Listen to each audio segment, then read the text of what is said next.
Part B. Use the Newton-Raphson method to find a root of the equation.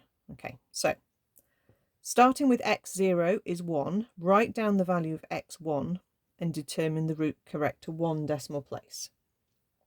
So you get the Newton-Raphson formula in the formula book, and it tells you this. So we need to know how this is going to work. What does it mean? Basically, this xn is the value that you know. Okay, that is going to be x0 in our case, which is a 1.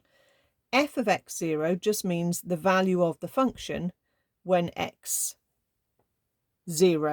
is the x value. Okay, and then f dashed. So we need the differential. So first thing we need to do is take our f of x equation. It needs to be equal to 0, but it is, that's fine. And differentiate it. Okay, so f dashed x is going to be 18x squared plus 70x minus 7. Okay, so with that, we're ready to use the Newton-Raphson formula. So if we're subbing in x0, we're going to get x1. So it's basically just the next one along. Okay, when n is 0, n plus 1 is going to be 1. So x1 is x0 minus f of x0 over f dashed of x0. So that is 1 minus, and then we want 6 times 1 cubed plus 35 times 1 squared minus 7 times 1 minus 6 over 18 times 1 squared plus 70 times 1 minus 7. And if you use your fraction function, you don't really have to have the bracket around it. The minus will be fine.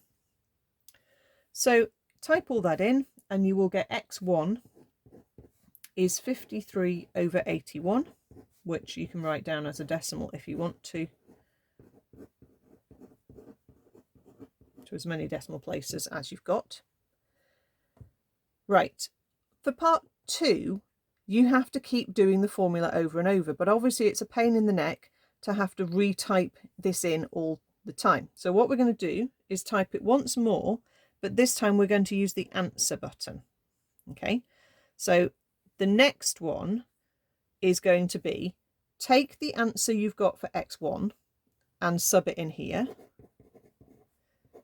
and then take away and set up a fraction which is 6 times answer cubed plus 35 times answer squared minus 7 times answer minus 6 all over 18 times answer squared plus 70 times answer minus 7, and then you keep pressing equals.